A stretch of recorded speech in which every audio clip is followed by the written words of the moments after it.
If you have been dealing with really severe anxiety and you're like really, really hungry for some just very tangible, like, hey, tell me exactly what to do type of advice, you're looking for, no more theory, no more like, oh, hey, just do your grounding and do your meditation and do your journaling and everything's going to be just great. But if you're looking for some like very hard hitting, like tactical, do this and you will feel better type of advice, then you are absolutely in the right place. Okay, so for those of you guys joining live, can you go ahead and just put yes in the comments if you can hear me, if you can see me, if everything is good, because we just had a bit of a technical issue, just tried to go live, and then all of a sudden I'll be honest with you, I accidentally clicked the back button on my browser. It really wasn't a technical issue, but whatever, I'll pretend like it was. All right, so anyway, here's what today is all about. Today is all about communication. All right, what's the key word, guys? Put it in the comments. Communication. Okay, and you want to pay very, very close attention to me today because we're going in a totally different direction with our content. Well, not totally different, but we are really, really amplifying the value that we are developing into our free content, and I'll tell you why. Okay, first of all, I am just frankly just pissed off with most of the content that I see out online regarding mental health. Most of it is just very fluffy, very woo-woo, very let me affirm how you feel and validate how you feel and not really tell you what to do differently.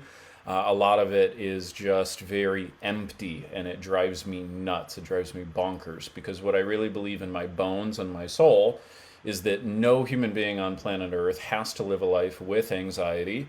You can absolutely live a life without perpetual, what we call uppercase A, chronic anxiety. But in order to get that, you must learn a set of skills. Okay, and to learn that set of skills, you got to obviously understand it, first of all, but more importantly, you've got to do it. And so, what I'm trying to do with all of my free content is make my free content better than everybody else's paid content so that way, surprise, surprise, right? If I can just provide enough value to you and I can get you to start reducing your anxiety with my free stuff, you'll be like, oh my gosh, this guy actually knows what he's talking about.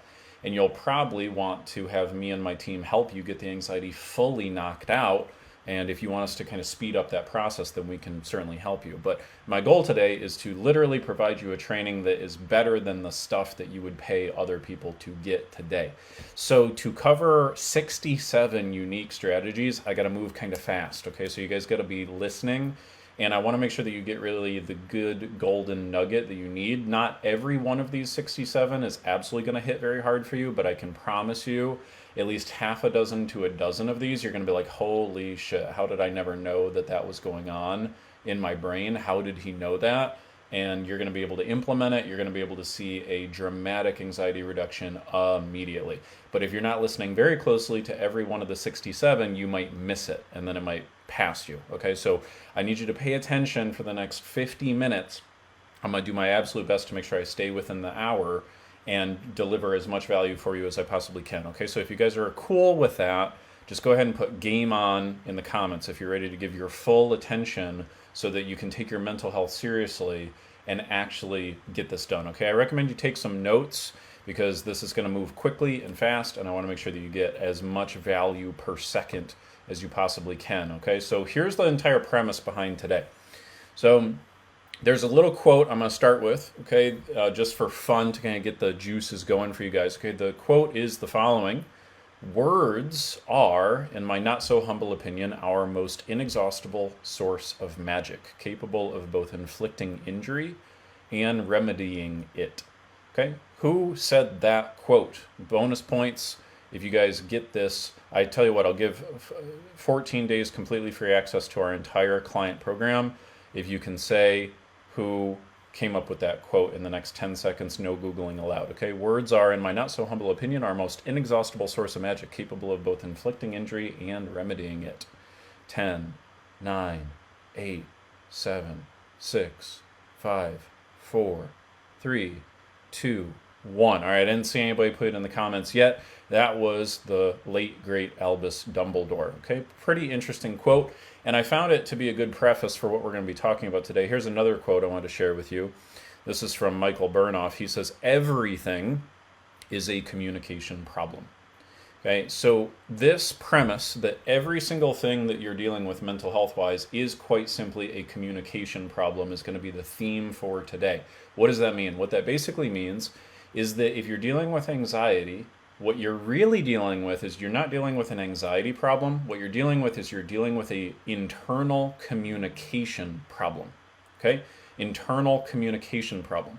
And if you start to think about your anxiety no longer as, gosh, anxiety is my problem, but instead you start to think, yeah, you know what? Actually, I think I just have kind of some internal communication problems.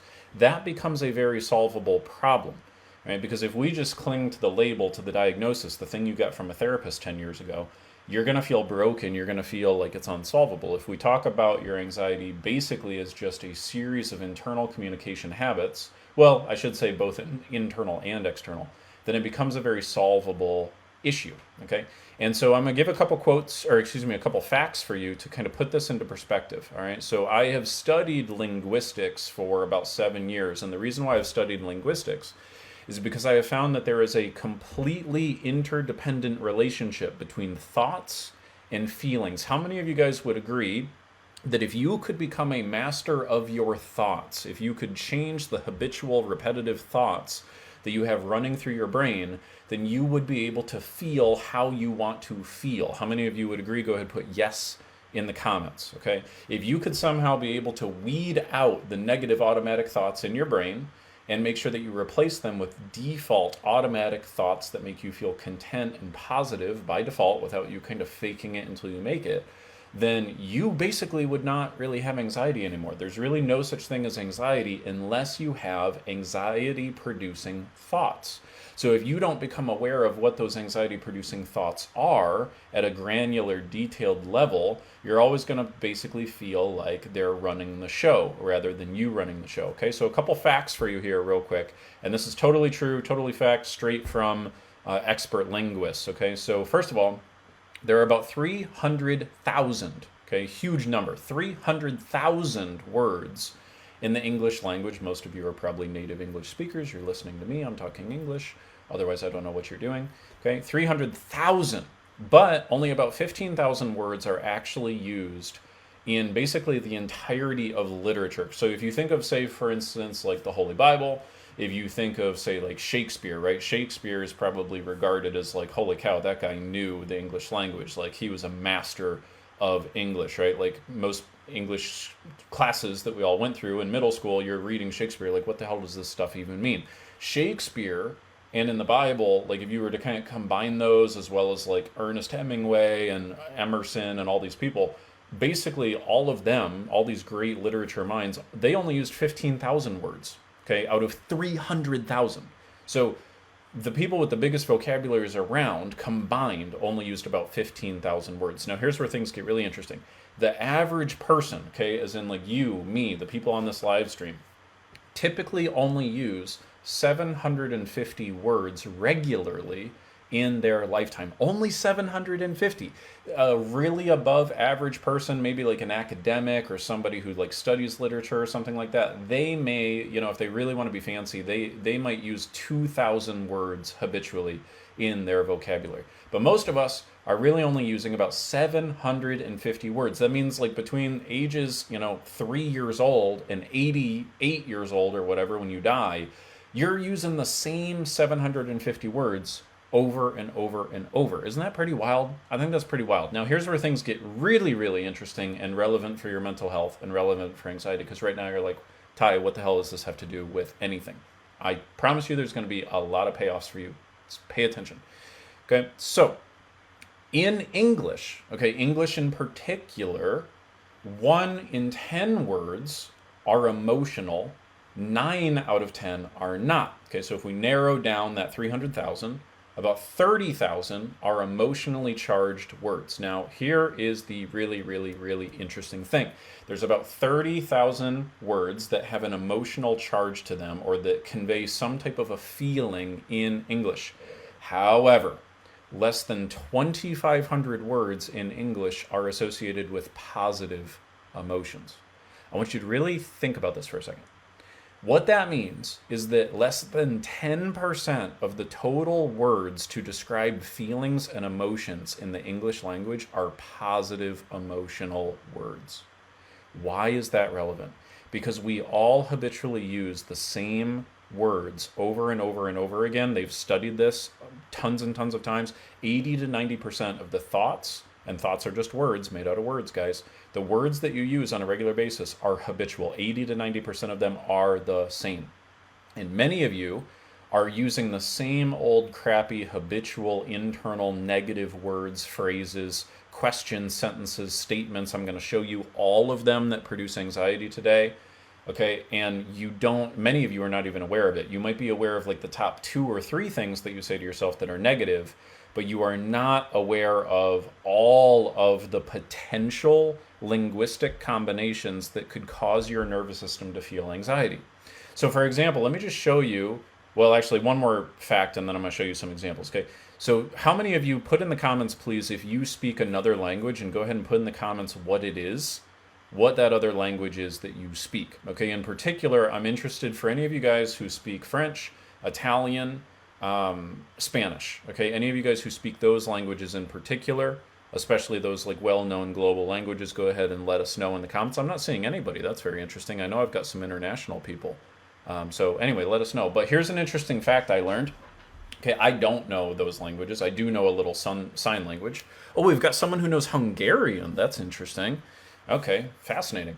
I don't know if this applies to Hungarian, but I do know it applies to Italian, French, and Spanish. Okay, so one interesting thing about those languages compared to English is that in those languages, those other world languages, if you wanted to say something like, see, this is the weird thing. In English, the only way you could say it would be to say, love me more. Like if I wanted to talk about a positive emotional word, say like love, okay?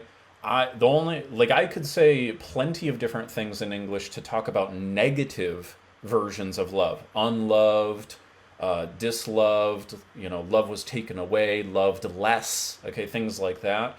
There is no alternative for talking about positive, greater, higher orders of magnitude of the positive word of love in English. In order to say, this person loved me more, I have to string together 3, 4, 5 different words. Okay, it becomes a lot more complicated. But if you're talking in Italian, French, Spanish, it's so much easier. There's equivalents of like unloved or misloved or no longer loved. Okay, you can talk about greater orders of magnitude of positive emotions simpler in those other world languages. Those of you who know those languages know what I'm talking about at a much greater detail than I know, but this is what expert linguists have told me. So why is this all relevant? Well, basically what this means is the English language is initially set up with a predisposition to favor a higher quantity of negative emotional words. And think about it this way, guys. The only way that you can operate in the world is through your language, right? In the modern day world, if you want to be able to communicate anything to anybody, you do it with language. Not only if you want to communicate something to somebody else, do you have to use language. If you want to communicate something to yourself, you must use language. Language is the building blocks of your entire way of looking at the world.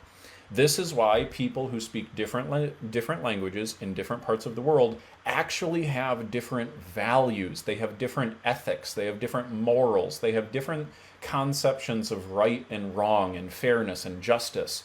All the things that make up the human emotional experience are first built with the words that we use. I want you to get this. This is really, really important for you to understand.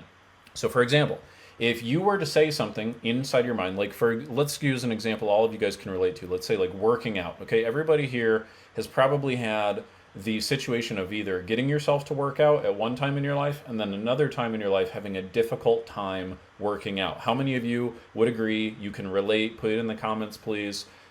You have both simultaneously worked out at least once in your life and then another time you meant to work out but you didn't work out. How many of you have that experience, okay? Now, the reason why you would have worked out in one situation, whether you were aware of it or not, and you didn't work out in the second situation, is because you were talking to yourself differently in both situations. So you wake up in the morning, you really intend to work out, you say things to yourself like, oh gosh, I'm so tired. Last night was a long night. I didn't sleep so well. Oh, do I really have to? Oh, that's going to be so tough. All right. Well, I know I should work out. I have to work out. Oh, you know what? All right, I'm just going to do it tomorrow. Okay. How many of you guys have had a conversation like this inside of your head before, and you've talked yourself out of working out? Okay. At the same time, there have been times where you wake up in the morning and you're like, you know what, I'm going to kick today's ass. Like, I don't give a shit if I'm tired. I don't care how much I slept. We are working out. Today is the day. It could have been the day after you tried on a pair of jeans and they didn't close anymore. And you're like, all right, that's it. Today's the day. We're working out. We're doing it. We're hitting it. We're making it happen. How many of you guys can relate to this? You change the language, how you talk to yourself about it. It therefore changes the feeling. It therefore changes the behavior or the action. Okay? So I want you to remember this. Language first, feeling second, action third, results fourth. I'll say it one more time. Go ahead, put it in the comments, write it down, etch this into your memory. Because if you don't understand this, you're never going to have the user's manual for your brain that you really deserve. Language first, okay? Feeling second, action third, results fourth. That's how it works. So many of you guys are pissed off at yourself because you're not taking the actions that you want to take. And you keep beating yourself up. When you keep beating yourself up, you keep going, gosh, I really should work out. Why didn't I work out? I didn't do that. I was supposed to. Gosh, I really should be kinder to myself, blah, blah, blah, blah, blah. And what you're ending up doing is you're adding another layer of negative language to the very beginning of the cycle. And you're creating another deeper layer of anxiety. Not helpful. What you got to do is you got to start from the very first part of the cycle, language first. That's what today is all about. Now, here's the really, really, really cool thing. Now, I don't know everything, okay? Sometimes I talk like I do, okay? But there are things I know, there are things I don't know, there's things I guess at. But I'm going to go ahead and just tell you something that I know. One thing that I know, I've been doing this for about 7 years, and I have spoken with, as in like consulted with, without exaggeration, I don't know the exact number, but it's close to 10,000 people. Okay, I've spent close to 10,000 hours with people who have anxiety issues on the phone, either consulting with them, coaching with them, working with them as clients, or at a minimum, like learning about them and then giving them, a different form of advice. I've had about 600 one-on-one clients, but about 10,000 hours of conversations with people dealing with these issues. Okay, now, any of you guys heard about the 10,000 hour rule, right? Once you spend about 10,000 hours doing something, you kind of master it. It doesn't mean you're perfect at it. It just means like you kind of know about as much as you can know about that thing. Now, I'm not saying I've like mastered mental health and anxiety stuff, but I will tell you that I have learned that there are only so many linguistic habits of anxiety-ridden people. Okay, what that means is people who are feeling anxiety on a regular basis have common language habits. Remember what I said, language first, feeling second, action third, result fourth. Okay, so if we use the working out example, first you got to talk to yourself a certain way about working out. If you use the wrong language, you're going to feel something called unmotivated. If you feel unmotivated, you're not going to do it. That's the action part. And then if you don't work out regularly, you're going to get the bad results, the flabby tummy, the lack of muscle mass, all that type of stuff. Okay, similarly, I should say contrastingly, okay, if you change your language, you can create a feeling of follow through, confidence, motivation. That will cause you to take the action of going to the gym. If you take the action regularly, you get different results, okay? And round and round and round it goes. So if we want to get rid of anxiety, okay, how many of you guys are serious about getting rid of anxiety? Put the word eliminate in the comments, please. Because look, there's two types of people. There's people who are casual about their mental health. People who, they love to go to these Facebook support groups and they love to vent and they love to complain and they love to connect and what they're really interested in is being validated by society for where they currently are. That's just the real reality. There's no judgment. I'm not making fun of you. I'm not belittling you. I was once in that place, okay? There's people who want to be validated, and then there's people who want to transform. There's people who are like, you know what, enough is enough. Anxiety has cost me way too much. I deserve a better quality of life, and more importantly, my kids and my spouse and my family and my clients and the people in my business deserve a higher level of me showing up, and I've been playing way too small, and I know deep down that there is a way to get more control over this garbage, and I have just pretended that I don't have power over this, and it's really just that I've been ignorant to what it is that I need to do. and I'm hungry and ready to implement, to do whatever I need to do to eliminate the anxiety. And I got to tell you, you got to decide which of those two people you are, because the people in the latter group are the only people who successfully transform. Okay, so if you're that type of person, go ahead and put eliminate in the comment. I see Beverly's already put it there. She's paying attention. She's engaged. That's fantastic. Okay, now if you're serious about eliminating anxiety, here's what I want to tell you. There are only so many anxiety-inducing words in the human language. Let me say this again. I want to make sure you get this. There are only so many anxiety-inducing words in the human language. If you learn what each one of those words are, sorry, my neighbor's dogs are really annoying, hate that. If you learn what all of those words are, you know what words to no longer use. And more importantly, I'm going to be giving you some tips on what to replace them with as well today. All right.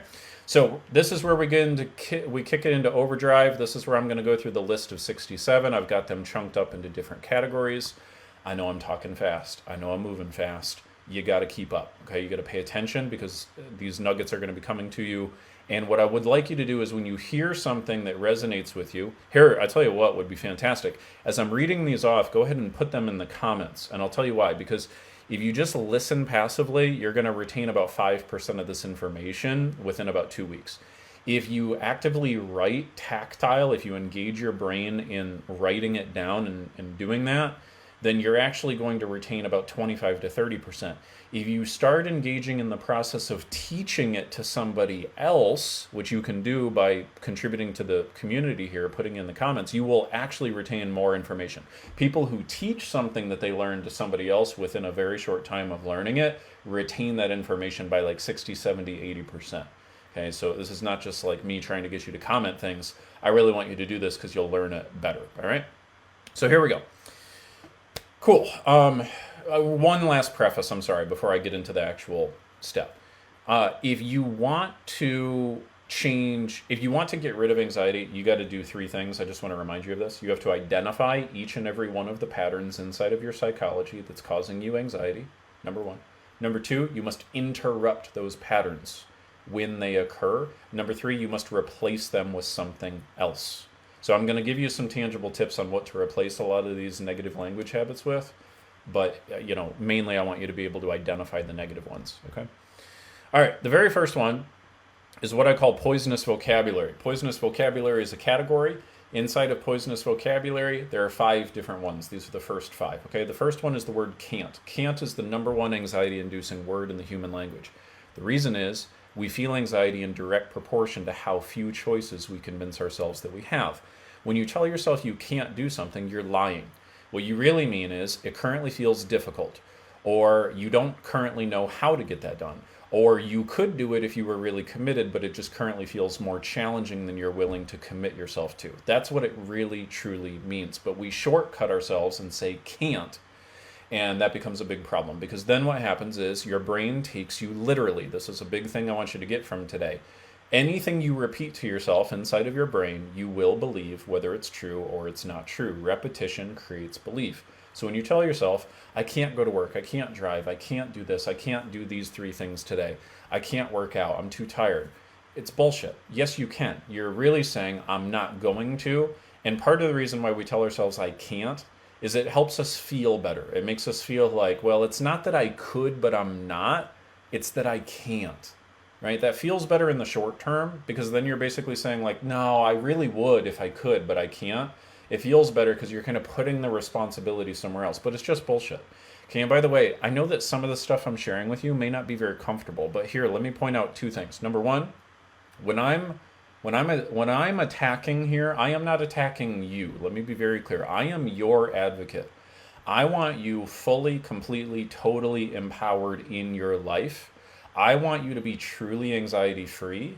I want you to have real peace of mind. I want you to have real joy, not just like ducking your head in the sand and pretending that everything's okay while everything is burning down in your house, okay?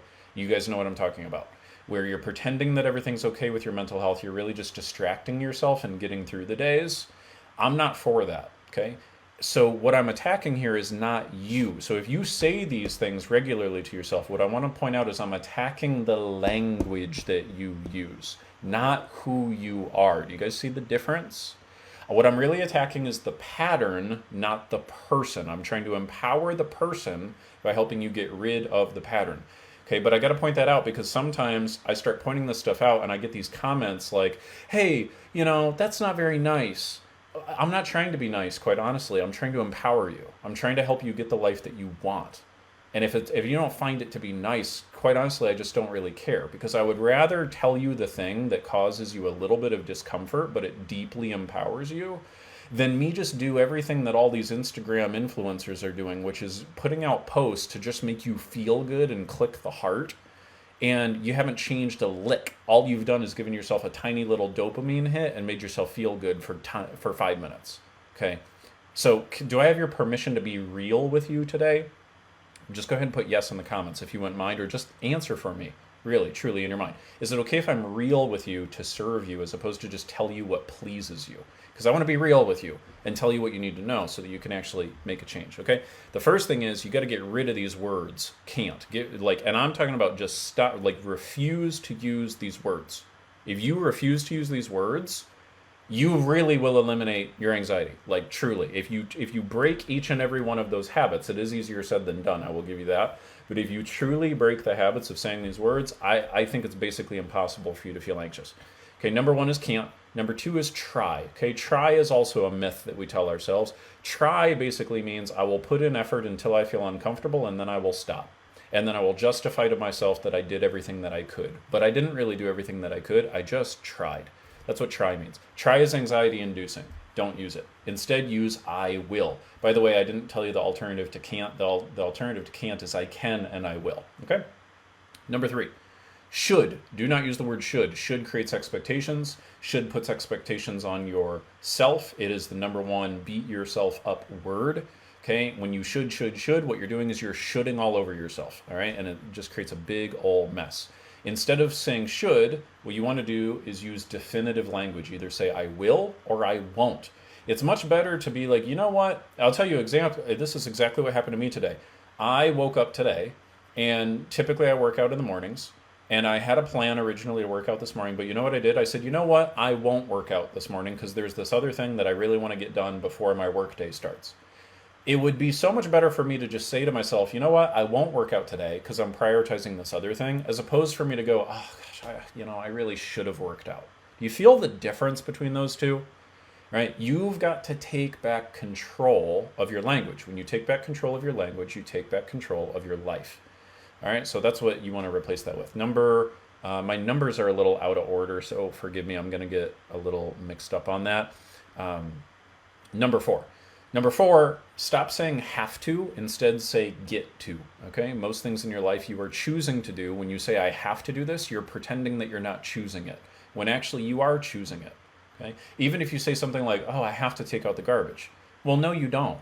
You're choosing to take out the garbage. Do you want to live in a house with the garbage staying overflowing? Probably not. You're choosing to take it out. Be careful, because when you use language, you'll end up pretending that you're not the one in charge of your life and that you're not the one making choices that you actually are. Okay, you guys have heard this one before too, by the way, getting rid of have to and trading it for get to. This is a good way to trick your brain into feeling grateful for things that it would otherwise not notice. It really works, okay? Use that. This next one is a sneaky one, getting rid of the word but and using the word and. Now, I'm not talking about necessarily an every single situation, I don't think, but here's kind of the common situation that this would occur. If you were to say to yourself, gosh, I really, really want to exercise today, but whatever it is, okay? That would be a language pattern that will induce anxiety, because basically what you're doing, you're creating what we call a false dichotomy. A false dichotomy is you're convincing yourself that you don't have choices, or rather, I should say that it's an either or, that like you can either have this thing that you want or you can do this other thing that you don't really want. And that is false. What would be better to say is to say, I really want to work out today and I have some projects I need to get done. You feel the difference between that? Or I need to make dinner tonight and I also need to pick up the kids from school. Ah, interesting. Seems like a little trick of the brain, and it is a little trick of the brain, but what it does is it causes you to look at the world differently, where you actually have choices, where you actually have the ability to do both things, to have your cake and eat it too. Imagine that. It works. It adds up over time. Okay, next category of things. First category is poisonous vocabulary. What were those things I said, guys? Put it in the comments, please. Show me you're listening. Those 5 things: can't, try, should, have to, but. Those are poisonous vocabulary. Okay, those are poisonous vocabulary. I say poisonous because if you were to just use them once or twice, you wouldn't really notice it. Just like if you had a very tiny amount of poison in your food, you might be okay. But if you had a tiny amount of poison in your food over and over and over for 10 years, you're going to die. Same exact principle here. If you keep saying can't for 10 years, you're going to have a very, very limited life where you feel like you just can't do much of anything. All right. Moving on, universal language is the next category of things. And there's a bunch of examples. The first word is the word never. I'm going to list them all out first and then explain them all, okay? So, gosh, my numbers got out of order, so forgive me, guys. I'm just going to go with the ones I have listed here, or else I'm going to get jumbled. So this is number 9, even though I know this isn't the 9th one I listed, but who really cares about the number? Okay, number 9, never. Number 10, always. 11, every time. 12, everyone. 13, no one. 14, everything. 15, nothing. 16, all. 17, none. 18, totally. 19, completely. Okay, those are those ones. I'll list them out one more time for you. Number 9, never. 10, always. 11, every time. 12, everyone. 13, no one. 14, everything. 15, nothing. 16, all. 17, none. 18, totally. 19, completely. There would be some potentially additional examples that you could put in there. Like if I were to say, let's see, totally, completely, would be some synonyms for totally or completely. If I were to say something like without exception, okay, that would be universal language. The important thing here is not necessarily the exact specific words, but I listed those out just to be congruent with the topic today. But the really important thing you got to break the habit of, this is the important thing here, okay? Rather than you writing down every single one of those things I just said, listen very, very closely to what I'm about to tell you. This is the important part.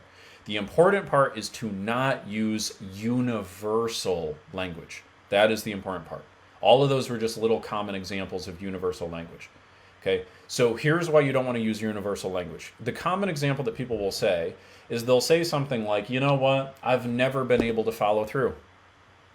Okay, I've never been able to follow through. And then I'll ask them something like, interesting, have you watched TV in the last 24 hours? And they'll go, yeah. Okay. So in the last 24 hours, you had the intention to watch TV, and you did watch TV, correct? They'll go, well, yeah, but I just don't follow through on things that I want to. I'll go, okay, well, that's a very different thing than you never follow through. And then I'll dig a layer deeper. I'll like, okay, well, what's the thing that you want to follow through on that you don't follow through on as much as you'd like to? And they'll say something like, well, I need to eat better. I'm like, okay, have you ever eaten something healthy in your life ever? Ever once? And they'll go, well, yeah. I say, okay, gotcha. So it's not true that you've never eaten healthy. Stop saying that you've never eaten healthy. When you use universal language, what you end up doing is you generalize. The brain wants to use a shortcut. It's basically your brain just wanting to be lazy.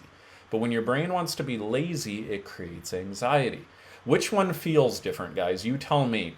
I never eat healthy, or up until now, I haven't eaten as healthy as I would like to. Which one feels different?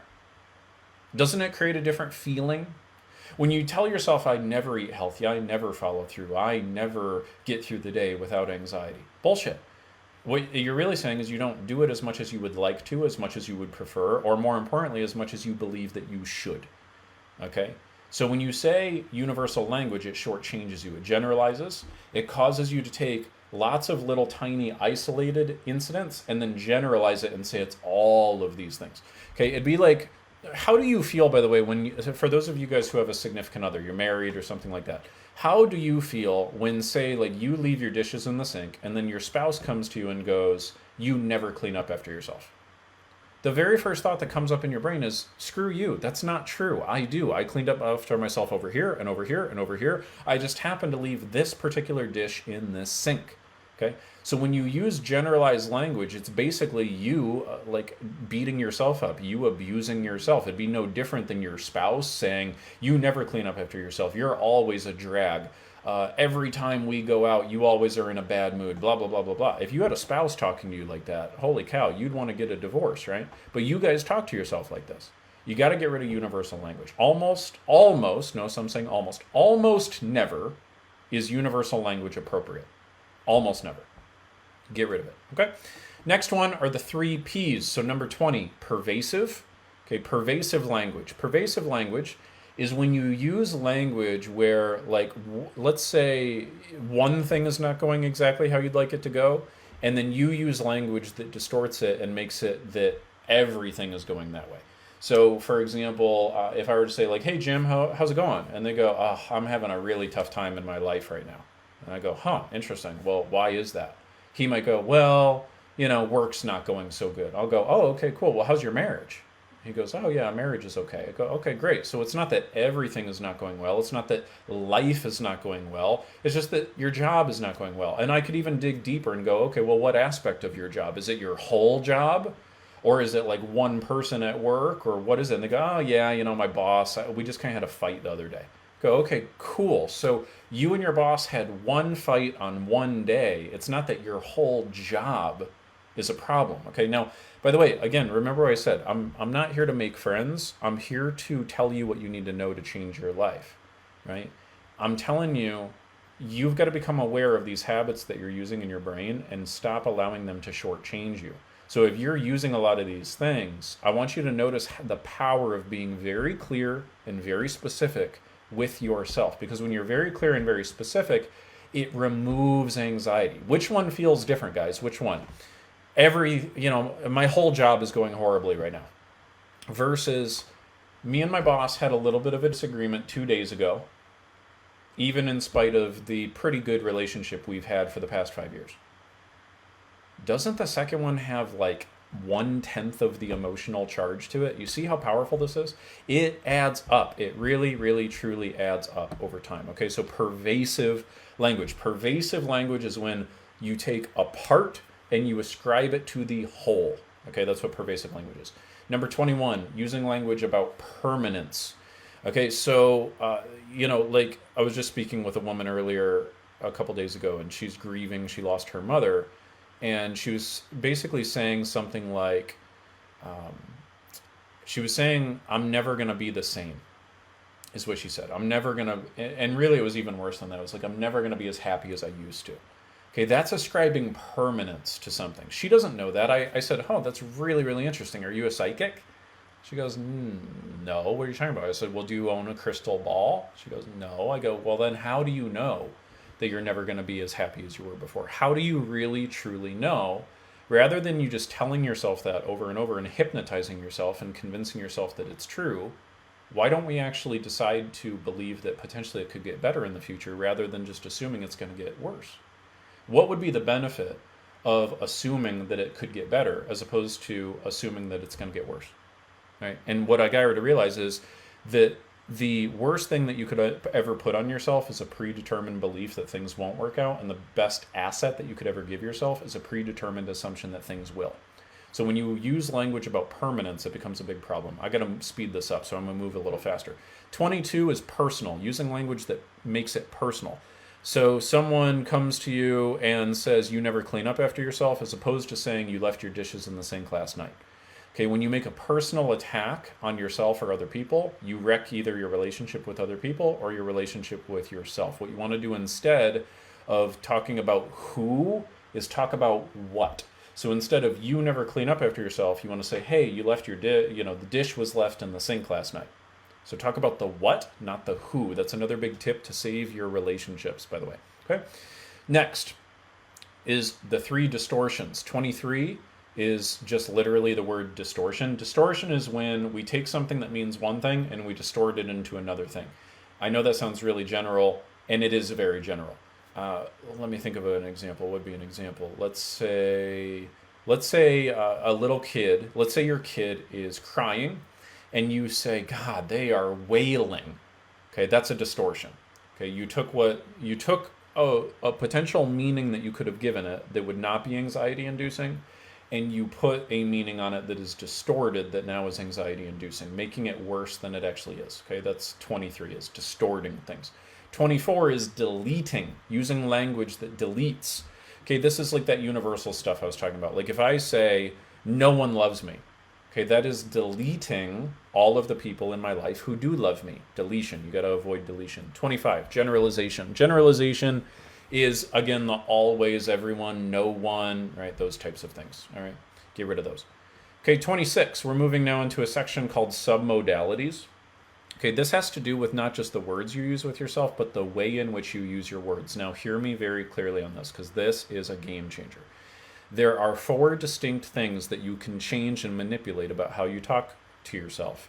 They will dramatically impact your anxiety levels. 26, okay, is tone. 27 is volume. 28 is repetition. 29 is speed. I'll go through these really quick. 26, tone. Okay, when you're using habitual anxiety-inducing language with yourself, you're using it in a very particular tone. If you change the tone, it will no longer induce anxiety. Very often with my clients, I will ask them, okay, what's the most common thing you say to yourself? And they'll say something like, I can't do it. I'll say, okay, gotcha. How do you usually say it to yourself? They'll say, well, I kind of use it in an authoritative tone. And I'll go, okay, what sort of volume? They'll go, oh, it's a pretty loud volume. I'll say, okay, do you say it to yourself once or many times? They'll go, no, I repeat it. I'll say, oh, gotcha. How do you speak to yourself? Really fast, really slow? They'll go, no, it's really fast. So if they have a voice in their head that's going, I can't, that is going to feel very different than what I tell them to do, which I say, okay, gotcha. Let's now make it a whisper. How does it feel now? They go, oh, that feels a little better. I go, gotcha. Let's change the tone from sounding like your stepfather to sounding like someone who, like your stepfather, if they just inhale a balloon of helium. Now tell yourself you can't. And they'll inside their brain go, I can't. And it sounds so silly to them, they start cracking up laughing. And I go, when you use the words one way, with one tone, with one volume, you feel like you are totally limited and totally disempowered, and you have no control over your life. When you change the tone and the volume, you start cracking up laughing, and the idea of being limited sounds ridiculous to you. Okay, I know this sounds a little bizarre, I know it sounds a little strange, but I'm a big fan of what works, right? Many of you guys have gotten into this trap of being like, well, I don't know, Ty, that sounds a little weird. And my question to you is, hey, how's your anxiety level doing? Right? Because I haven't had anxiety in over 15 years. So do what works, right? Sometimes you need something silly or bizarre to break the old habit and be willing to do something differently. If you do what you've always done, you'll get the results you've always gotten. To get results you haven't gotten, you got to do things differently. You got to do what you haven't done. And you got to model people who've gotten further than you have, even if it seems bizarre or weird, okay? So get your ego out of the way. Your ego is the thing that's like, I don't know, that sounds weird. I'm not going to do that. I'm too smart for that. Bullshit. Do what works. Experiment. And like I said, some of these things will work incredibly well for you. Not every one of these is going to be relevant for you, but that's okay. So if you change the tone, you change the volume, you change the level of repetition, you change the speed, you can figure out what your brain responds well to. So play with that, experiment with that. That's a whole other 20-minute video I'm not going to get into right now, okay? Next, number 30. Big one here, very, very big one. Pay close attention. Disempowering metaphors. A big way people induce anxiety is through language that creates disempowering metaphors. I wrote down a couple examples here. So instead of saying, for example, life is a war, life is a battle, life is a grind, okay, if I say those things, life is a battle, life is a war, life is a grind, versus, you know what, life is a gift. It really is a gift. You notice how as soon as the language changes, the meaning changes. When the meaning changes, the feeling changes, okay? You can choose what you call life. You can choose what metaphors you use for your job. It is very common for people to do this. Most people have at least 2 to 3 very limiting metaphors that they use regularly. The most common things they ascribe it to are their relationships, their work, or life in general. So be very mindful of that. Like if you talked about your job as an uphill battle, or my job is a slog, those are all anxiety-inducing things. You got to be mindful of what those metaphors are, okay? 31, huge one. I would highlight this, bold this one, star this one. By the way, I see that the comments have slowed down. Put them in the comments, guys. Write them down. If you type them, you put them in the comments, you're serving other people, you're making other people's lives better, and you will remember them a little bit better, okay? Next one is identity statements. This is 31, identity statements. Basically, this is anything after the word I. Now, obviously, I'm not saying to never say a sentence with without the word I in it again. I think I just used a double negative. Sorry about that. What I'm saying is don't put anything negative or anxiety-inducing after the word I. So common examples are, I am a procrastinator. Bullshit. You have had a pattern of procrastination up until now. I am a perfectionist. Also bullshit. You have had a pattern of seeking perfection up until now. Okay, so you got to start talking about things in terms of patterns, not persons. Okay, patterns, not persons. This is a big reason why I chose not to become a therapist, because when you become a therapist and counselor, the person comes into your office and goes, gosh, I'm feeling like this. And then you go, oh yeah, you're the type of person with generalized anxiety disorder. And now you've changed that person's identity belief for the rest of their life. And now they walk around with this label on themselves and they think differently about their entire identity. When really we shouldn't have diagnosed the person, we should have diagnosed the pattern and helped the person shift the pattern. Because you're not broken, you're not destined to live with anxiety for the rest of your life. You just have a series of patterns that cause anxiety, okay? I think you guys get the point. Moving on. Number 32, global statements. Global statements.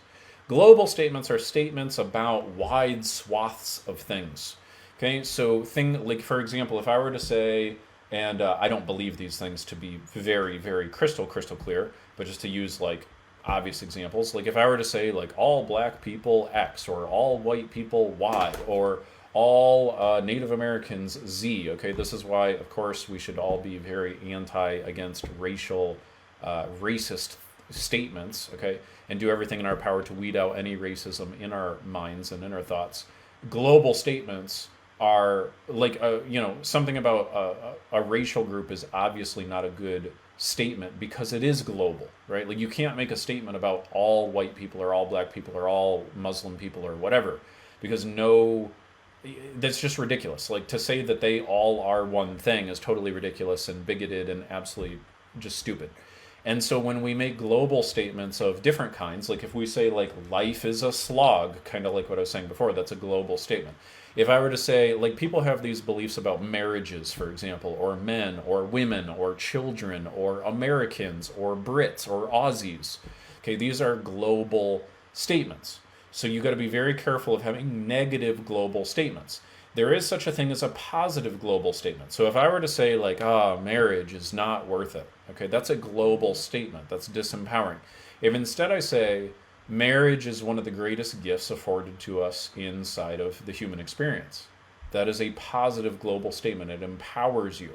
So you got to make sure that you're choosing language that always empowers you, not disempowers you. Okay? Next. 33 through 38, these are what we call the anxiety-inducing questions. There are habitual questions that we ask ourselves that induce anxiety. You got to stop asking yourself these questions. Number 33 is, what if fear happens?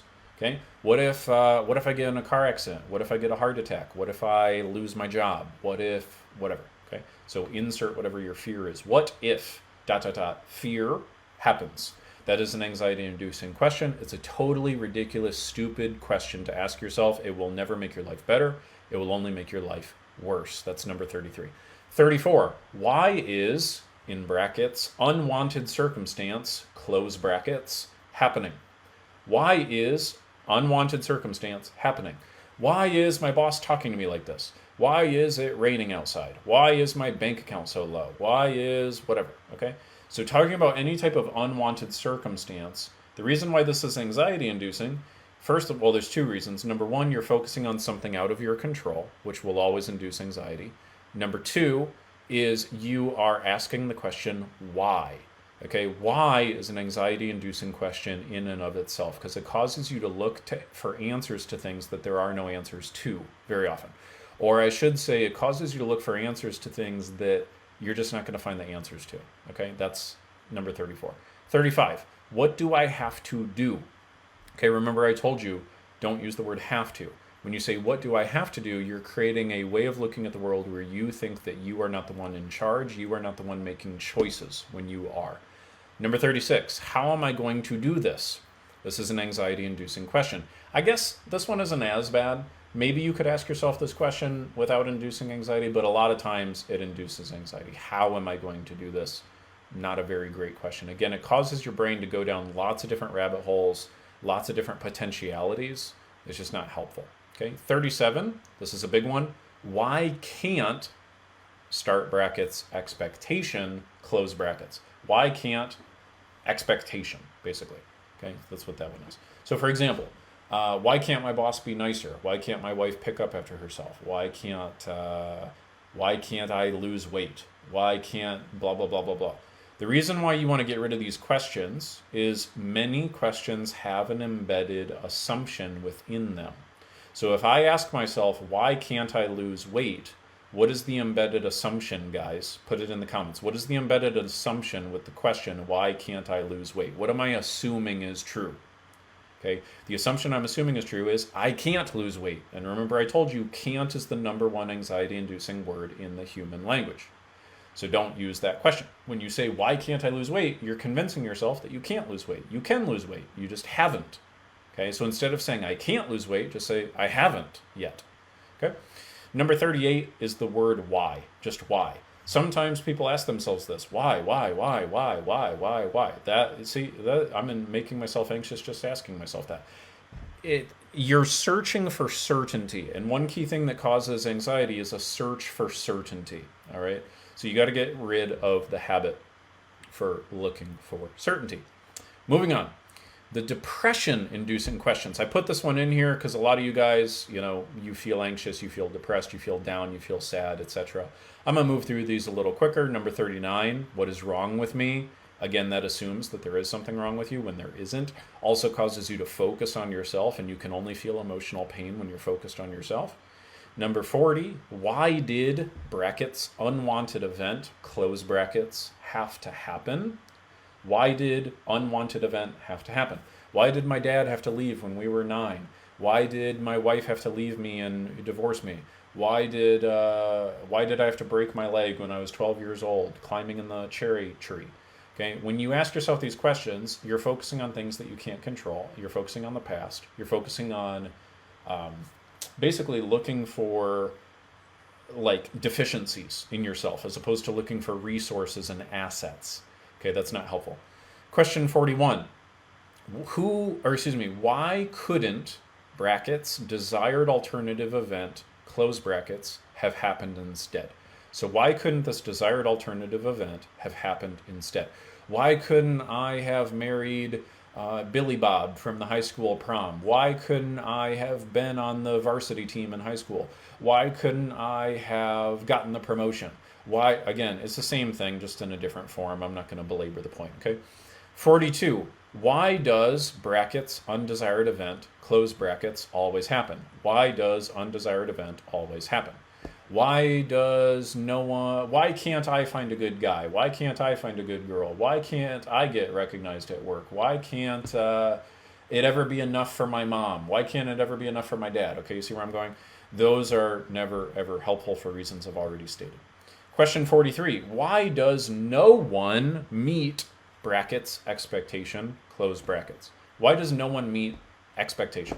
Why does no one call me? Why does no one invite me? Why does no one text me? Why does no one take me out to dinner? Blah, blah, blah. Okay, same stuff. Focuses you on things that are outside of your control, and you're using universal language. Not helpful. Next, 44, why can I never, brackets, desired change, close brackets? Why can I never desired change? Why can I never lose weight? Why can I never get ahead? Why can I never have things done? Why can I never have some peace and quiet? Blah, blah, blah. Okay, stuff like that.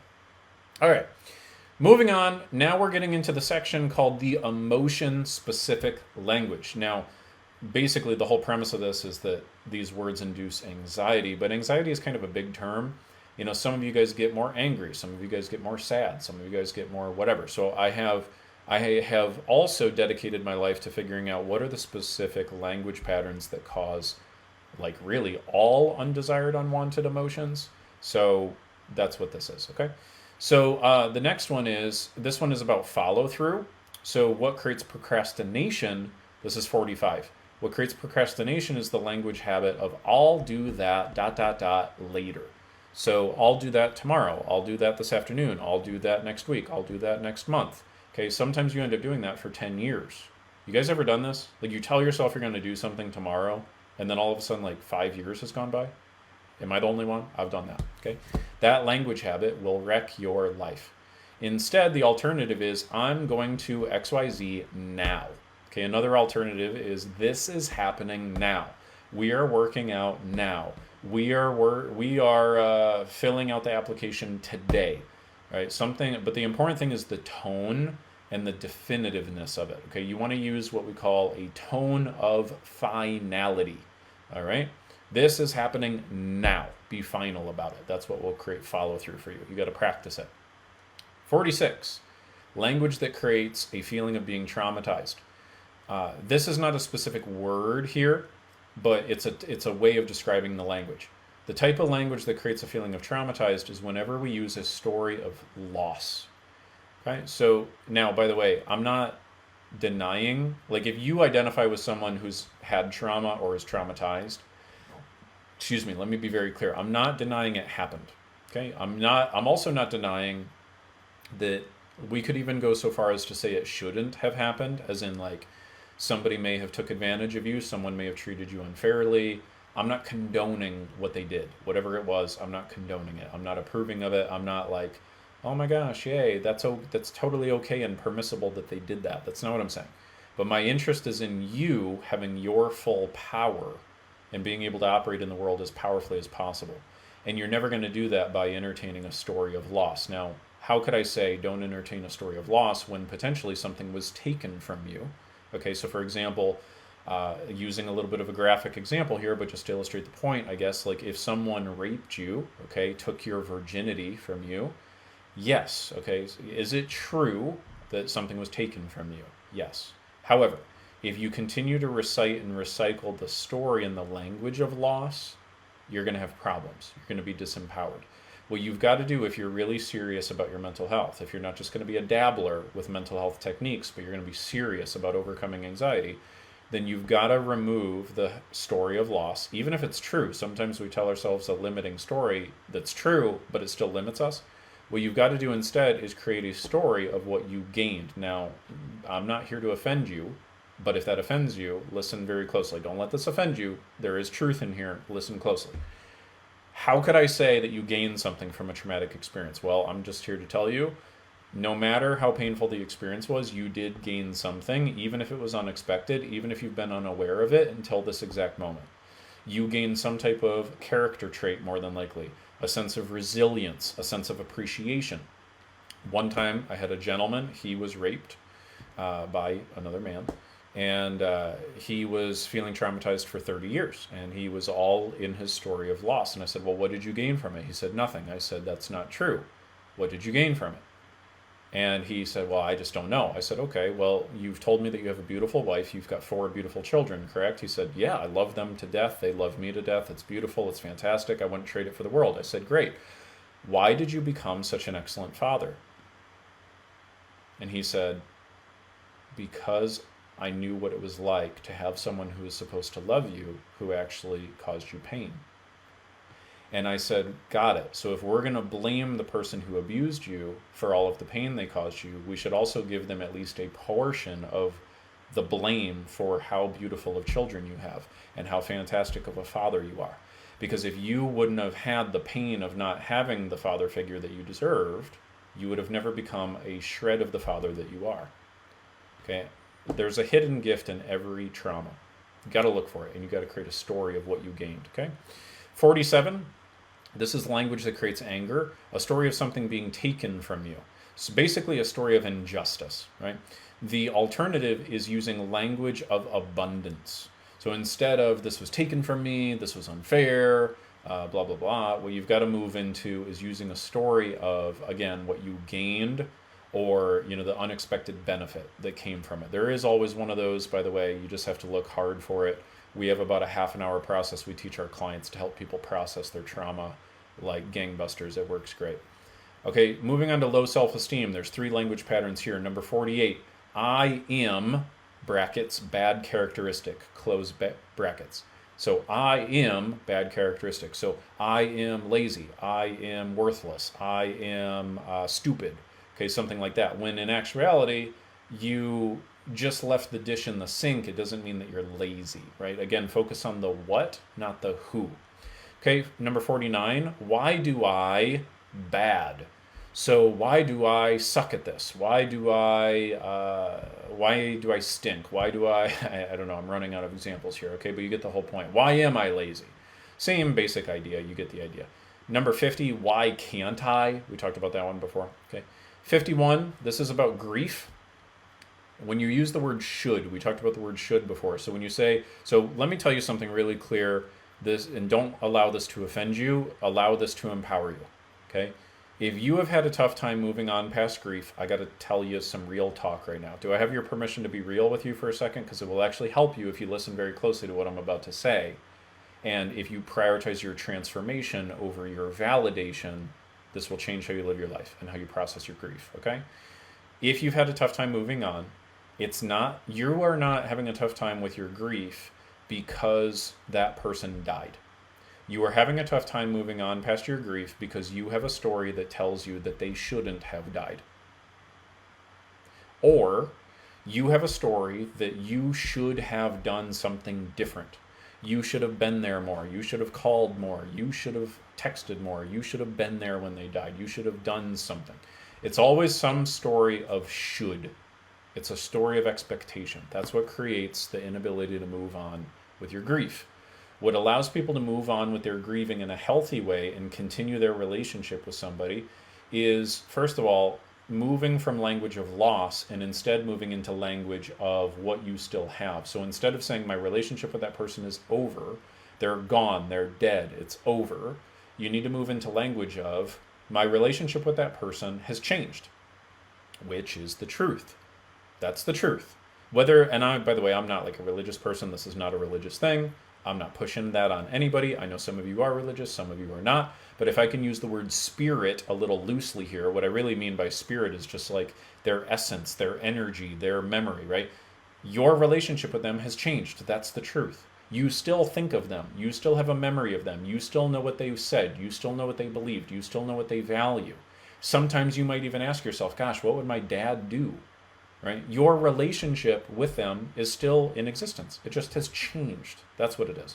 That's what enables people to move on and grieve in a peaceful way. And then, of course, getting rid of the story of should, which means you got to adopt a story of acceptance. Like, yeah, you know what? Maybe I could have been there more. However, I did the best I could have thought of at the time. That's the language that will help you move on. Okay. Number 52. This is for obsessiveness, obsessive behavior. So particularly those of you guys with like OCD type tendencies, you're checking things all the time, okay? There's 2 big language habits here. 52 is what if? What if I left the stove on? What if the hairdryer's on? What if? If you get rid of the habit of what if, it basically eliminates OCD. The second one is I need to, and these 2 work hand in hand. What if I left the hairdryer on? I need to check it. What if I left the door unlocked? I need to go check it. What if I I need to Okay, what I basically just described is 80% of all OCD. If you get rid of those 2 language habits, you basically can't have OCD anymore. Okay, 54, moving on to agoraphobia. Okay, here's a language pattern here. My home is safe, but XYZ place is not. So, and that's not the exact sense, but basically when you have language where you say one thing is safe and one thing is not. My home is safe, my office is safe, but the roads are not. You gotta change what you categorize. Okay, what you need is what we call a recategorization. You put all sorts of things in one box called safe, and you put all sorts of other things in one box called unsafe, and that's what makes you feel that you can only operate in the box of safety. You've got to change the definition, you've got to change the word of how you're using it, okay? And that will get rid of the agoraphobia. Depersonalization and derealization, there's 4 habits here. 55, the question, is this real? Okay, it's just a dumb question. You're asking a question with no answer, basically. It's just going to cause you to be like, oh my gosh, is this real? Is this real? Is this real?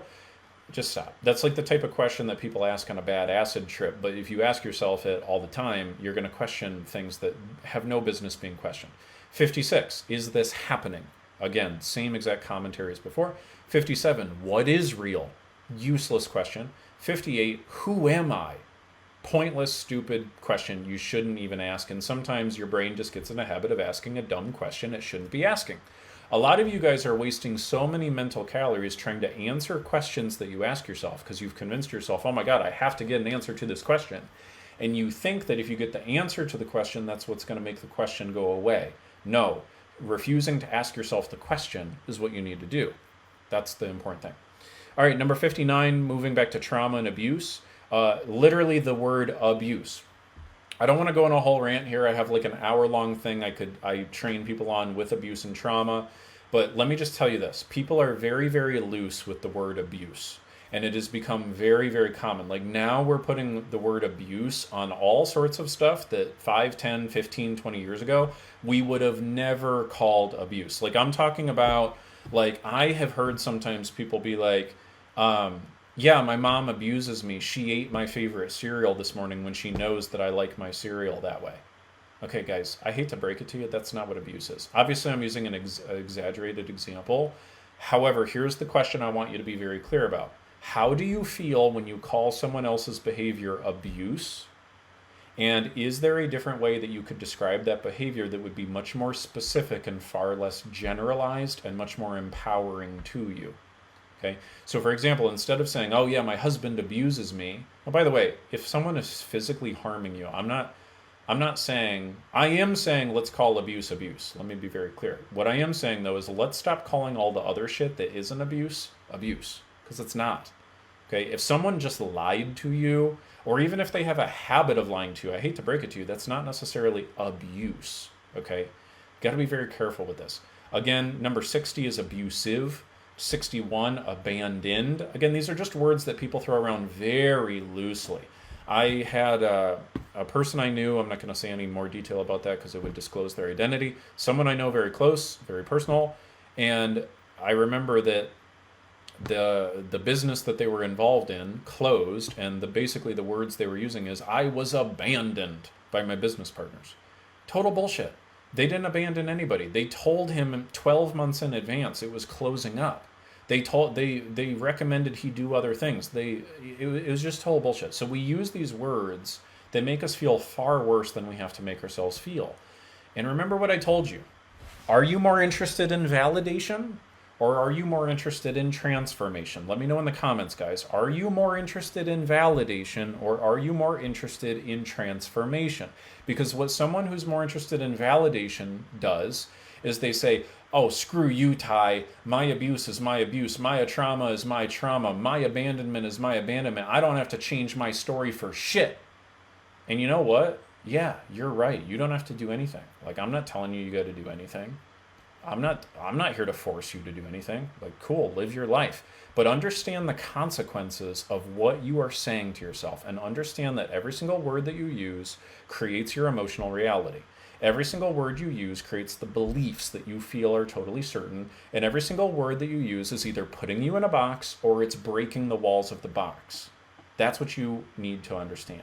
And if you're more interested in transformation, then what you can do is you can break out of this little stupid game that you play where you stay inside of the box of limitation and you go, gosh, I just want other people to hang out in this box with me. I want my therapist and my friends and my family and everybody to hang out in this box with me. And if they don't agree that my abuse was abuse and my trauma was trauma, and they don't let me talk about it, and they don't let me just keep talking about it over and over again, then I'm just not, screw them. I'm going to stay in this box. And if they're not, this box better be good enough for everybody else.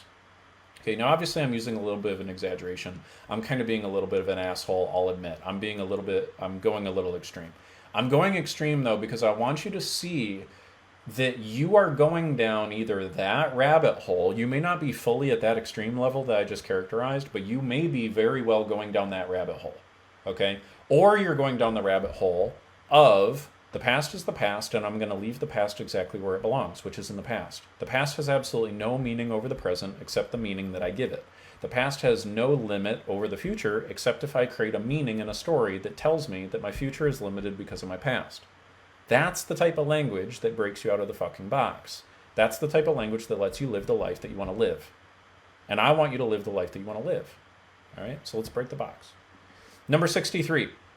Instead of saying my life is over, say life has to go on. I will survive. That one's a little random, but still valuable. 64. Will I ever be good enough? Instead of that, say what can I appreciate about this, or how can I learn from this? How can I grow from this would be another good one. So I put that one in there because that was one of my common questions I used to ask myself. Will I ever be good enough? It's just a bullshit question. It will cause you to assume that you're not good enough. Okay. Next, 65, 66, and 67. These are what we call the 3 CBT distortions. A really, really interesting, fascinating, intelligent guy called Albert Ellis came up with these. And these are really more like ways to describe how people talk. So these are what we would call like language structures. You wouldn't typically say these exact things to yourself, but you would say something very similar to this. And basically what he figured out is that the only way to feel anxiety, depression, or feeling mentally ill is to use some combination of these 3. So I just wanted to list all 3 of these out. This is a really, really important segment in the training. Write these down, okay? Because these are kind of like 3 big overarching buckets. It'll help you kind of simplify everything I'm throwing at you. All right, and these are the final ones, 65, 66, and 67. And then I'm going to do rapid fire, some positive language that you can use, and then we'll wrap up, okay? All right, and by the way, if you guys have questions, put the questions in the chat and I'll answer them. 65, other people must do as I expect or else I can't stand it. Other people must do as I expect or else I can't stand it. Someone put that in the chat, please. Other people must do as I expect or else I can't stand it. That is what's called the distortion of others. Basically what you're doing is you're making believe that everybody else has to accommodate your expectations or else you cannot function. And it is a total myth. When you tell yourself this is what creates things like agoraphobia. I was just on the phone with a lady an hour ago who hasn't been driving for 6 months. And the core belief structure that she has created is there's too many people out on the road and people don't obey traffic laws the way they need to. Okay, well, if you create a belief system that says, unless there's less people on the road and unless everybody follows traffic laws, I can't drive. If you create that belief system, guess what? You're not driving. It's just not going to happen. Okay, number 66. Circumstances must go as I expect or I can't stand it. Circumstances is the key word here. Circumstances must go as I expect or I can't stand it. I basically just gave a good example of that. Another example would be like, I can only be happy if it is sunny outside. I'm only happy if the war in the Middle East is over. Okay, you're making your happiness contingent on things outside of your control, which puts you in a box. Number 67, if I do a bad thing, I am a bad person. Okay, I gave examples of that in plethora before. All right, now rapid fire, I'm going to list these all out. This will be replayed. You can go back through the replay if you think I'm going too fast. Go ahead, watch it again. All right, there are what we call the 16 daily conditioning questions. I came up with these because I hated journaling. I didn't think journaling did much. I've since come around on that. I think journaling can help for some people, but it's kind of a wimpy strategy. Daily conditioning questions. What I wanted to have is I wanted to have a set of questions people could use as journaling prompts each and every day to train their brain to think positively by default. If you go through these as journaling prompts for 2 weeks, every single day, you will have less anxiety, I guarantee you. Okay, I'm going to list them out really quick. Number 1, what can I appreciate about my life right now if I wanted to? The goal with every one of these is challenge yourself to come up with 3 unique answers each and every day. It will cause your brain to come up with new connections, to see things that you never saw before, and to expand the box that you've been living in. Number 2, what is it about those things that I appreciate? So basically listing additional qualities about those things that you appreciate and being very specific. Number 3, what could I feel proud about that I've done recently if I wanted to? By the way, you could also take these questions and just ask yourself these questions like anytime you want to feel better. You could like put them all like in a random jar or something and just pull one out randomly once a day and it would make you feel better. Number 4, why am I proud of myself for those things? 5, what could I look forward to in the future if I wanted to? 6, what is it about those things that I'm looking forward to? 7, what could I feel grateful for in my life right now if I wanted to? 8, what is something I've learned recently that will serve me in the future? 9, who do I love or care about? 10, who loves me or cares about me, even if I've forgotten recently? 11, what is a way I have contributed to others recently? 12, what is a way I will contribute to others in the future? 13, what is something I've taken for granted recently? That's a really powerful one. 14, what really matters most to me in my life right now? 15, what am I committed to in my life right now? Very powerful question. 16, what will I do today to improve my life? Cheryl's asking, do you have a list? I do have a list of these daily conditioning questions. If you want it, put the word conditioning in the comments. My team will message you. We'll get you a free PDF for it, okay? Next, problem-solving questions. The problem-solving questions would also be on that PDF. The problem-solving questions are really, really powerful language habits that you can ask yourself in a sequence to get yourself unstuck from a crisis or a really serious problem. I have used these to help people with job layoffs, divorces, grieving, natural disasters, all sorts of stuff. Okay? The problem-solving questions. Number one, what good will eventually come as a result of the problem? Find 3 things. Number 2, rather than focusing on what I fear, what is the outcome that I truly want in this situation? Number 3, what is not how I want it yet? 4, what am I willing to do to make it the way I want it? 5, what am I willing to no longer do to make it the way I want it? 6, how can I do what is necessary to make it how I want it, but also make the process more enjoyable? Quick pause here, by the way. I'm going to be giving away something to those of you guys who stick through to the end. Okay, so just stick with me here. We're wrapping up pretty quickly, but there's still some golden nuggets coming your way. Number 7, how can I use this problem to serve myself and others? Number 8, what are all the actions I can think of that would help me get my outcome? List 5 to 10. Number 9, get leverage. Out of the list I came up with of things I could do, what are the 20% of actions that will give me 80% of the desired result? Number 10, how long will each of the action items from number 9 truly take if I just focus on those one at a time? Number 11, when will I commit and schedule each of the action items from number 10 so that I ensure that I get my desired outcome? So to synthesize that and summarize, basically you go from, oh my gosh, I'm having a major problem, it's all over, what bad things are going to happen, and I take you from step 1 to step 11, from your head is totally spinning out of control to step 11. You know exactly what outcome you want, you know exactly what's great about the problem, you have a very clear plan to get the outcome you want, it's scheduled, it's boiled down, and it's simple, right? So it takes people from totally overwhelmed to basically anxiety free. Really powerful. All right, about to wrap up. Couple last things. One thing I want you guys to practice is what's called a positive statement of finality. I talked a little bit about that before. Basically, you're just going to say, this is how it's going to go. Write that down. This is how it's going to go. It's going to be a great day. We're going to have a good time. We're going to have a great date tonight. The kids are going to be just fine. We're going to figure it out. I'm going to get another job. I'm going to get that raise. Whatever it is, okay? Positive statements of finality. Anxiety occurs when you use negative statements of finality. Basically, when you say, this is how it's going to go. I'm going to have a heart attack. That's you saying this is how it's going to go, but saying how you don't want it to go. You got to flip that on its head. You got to train your nervous system to say this is how it's going to go and make it be positive. But notice the tone. This is how it's going to go. I'm not saying I'm going to be healthy. I'm going to be happy. It's all going to be okay. Okay, that tonality won't work. You got to shift it and change it. It's got to be, no, this is how it's going to go. It's got to be matter of fact. It's got to be like, of course. We're going to have a great day. We're going to have a great time. It's all good, right? You ever been in a really anxious moment like that, and then somebody comes into your life and they're like, dude, we got it under control. It's all good. No stress, no problem. And immediately you feel better. It's because of their tone. It's because of the language, okay? And then finally, these are my final 2, my favorites. I've been playing around with these a lot. I've been using these on myself. I've been using these with my clients. They work. I love these. They're fantastic. I call these the standard raising statements. Okay, if you want to, how many of you would agree that if you want to go from tolerating, if you want to go from dealing with anxiety and coping with anxiety and getting by with anxiety and oh my God, my life is full of anxiety. If you want to go from that to holy shit, I've got a new lease on life. I want to be like Ty. I want to be anxiety free for 10 plus years. I want to have not perfect mental health, but really, really great, exceptional mental health. How many of you would agree that if you want to do that, you're going to have to raise your standards?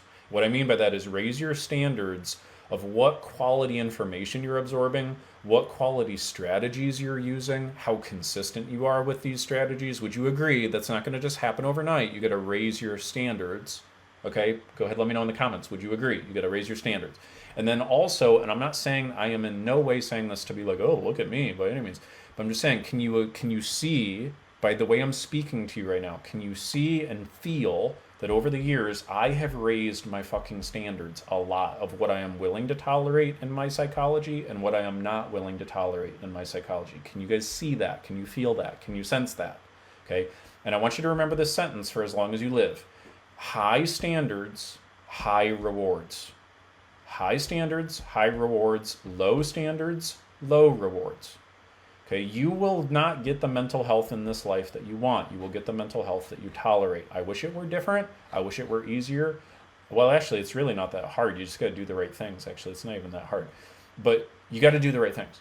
I wish I could just give you like a magic pill. Like, hey, just take this pill and you're anxiety-free forever.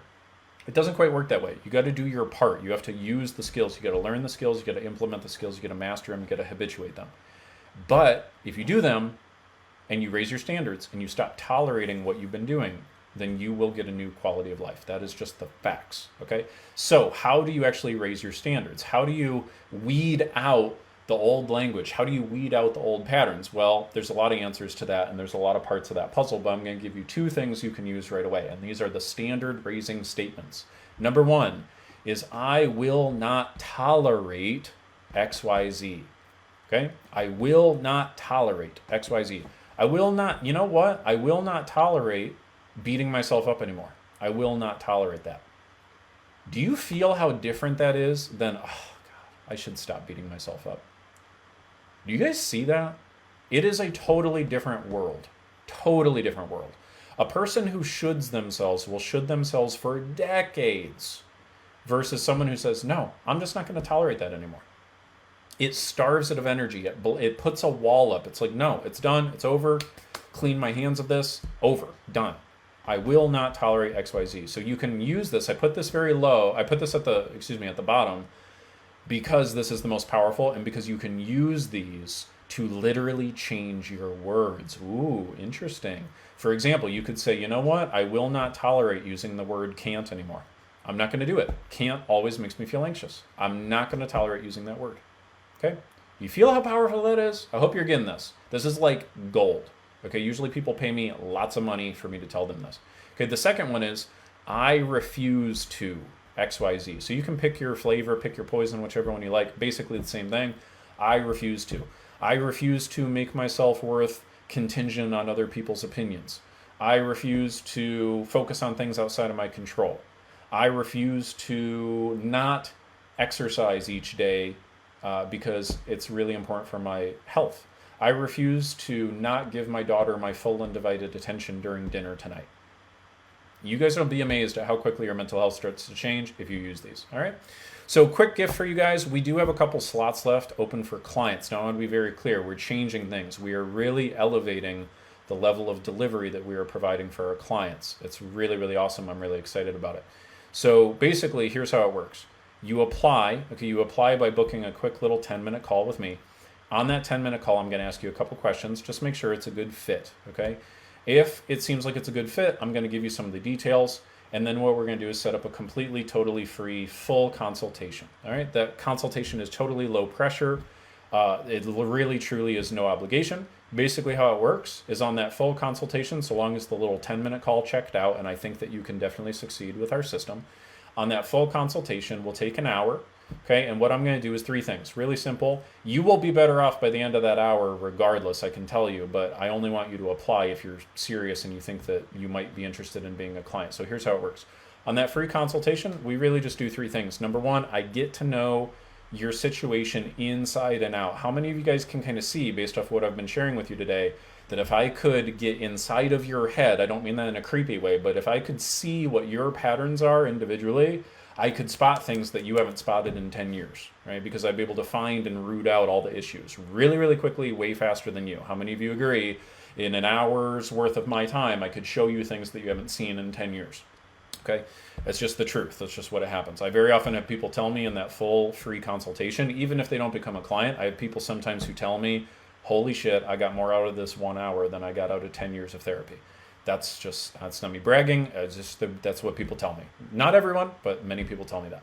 Okay, the second thing that we're going to do is we're going to map out exactly what success looks like to you. Many of you guys are just so focused on what you don't want, you're not focused on what you do want.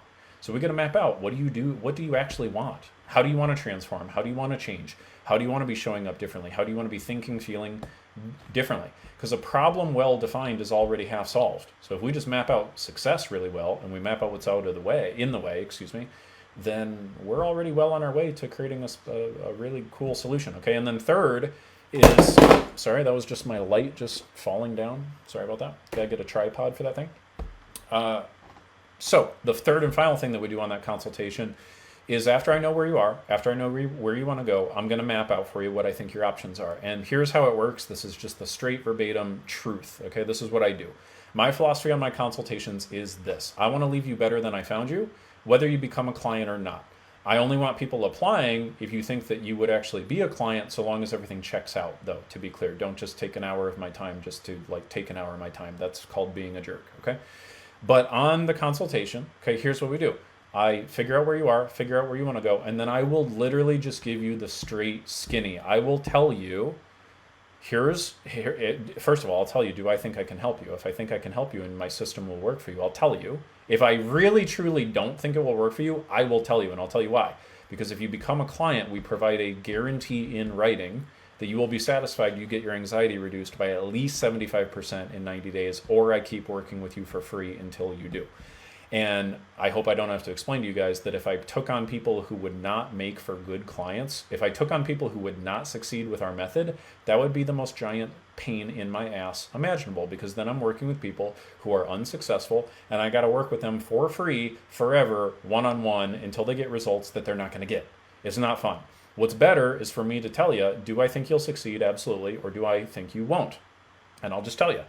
And if I do think absolutely you'll succeed, I will say, yep, I think you'll succeed with our method, and I'll walk you through, here's what it will look like. I'll answer all your questions. If it sounds cool, we'll do it. And if it doesn't sound cool, and if it, whatever, then cool, we won't do it. But at least you'll know. You'll finally know all the details and how it works. And if it isn't a good fit for any reason, it's totally, totally cool. We will still be great friends. You can still be in the community. It's all good. It's literally no skin off my back, because I will be able to at least help you understand your problem better, and I will have made your life better. And that is really, truly how I measure success. Is not, did you become a client, but did I help you? Okay. That's just how I roll. That's just the truth. This is not me bullshitting you. It's not me blowing smoke. This is just how it works. Okay. It all starts with a quick 10-minute call, because I want to make sure, if there's a big red flag on the first 10-minute call, I'm not going to waste my time or your time on the 1-hour call. Okay. I hope that makes sense. So if you want to apply, it's real simple. You just need to put the word apply. Put the word apply in the comments. If you're listening with us live, if you're joining with us on the podcast, go ahead and go to mentalhealthcoaching.com and you can book a free call there. Whatever the free call option is there, just go ahead and book it, and then we'll do that call. Okay. And then here's the last thing though. Okay. If you decide to request a call or you decide to book a call, here's my only requirement, my only request. Take it seriously. Okay, I hope you can tell I take your mental health seriously. And what I will tell you is this. There's two types of people. People who dabble with their mental health, and people who go, oh yeah, I really should put myself first. I'll do it eventually. I'll do it one day, blah, blah, blah. Oh, hey, free call. Okay, I'll book the free call. And then they don't show up. And to be honest with you, I do care if you book a call with me and then don't show up, because it's just not cool. It's not very respectful. It's not very, nice. But I more so care that you take the call seriously for you. Because here's what I can promise you. I promise you this. If you book the call and you commit to showing up, first of all, don't book the call unless you're committed to showing up. Okay, fair enough? Is that okay? Is that fair? I think that's fair. Don't book the call unless you're committed to showing up. If you book the call and you show up, you will be better off for it no matter what. I can promise you that. Okay? That's my promise to you. So commit to showing up. Take your mental health seriously, because whether you become a client or not, you will be closer to getting the mental health you deserve. Okay? So if you want to do that call, if you're joining with us live, just go ahead and put apply in the comments. Okay? You got to be in that zone of I'm ready to do this. If it all checks out and if it all sounds good, I'm ready to do this. And then if you're joining with us later on, go ahead and go to mentalhealthcoaching.com. Okay? You guys have been fantastic. I love today. I think this was really good. If you got a lot of value out of this, let me know in the comments. Fantastic. See you guys next week. Okay? Take care. Bye.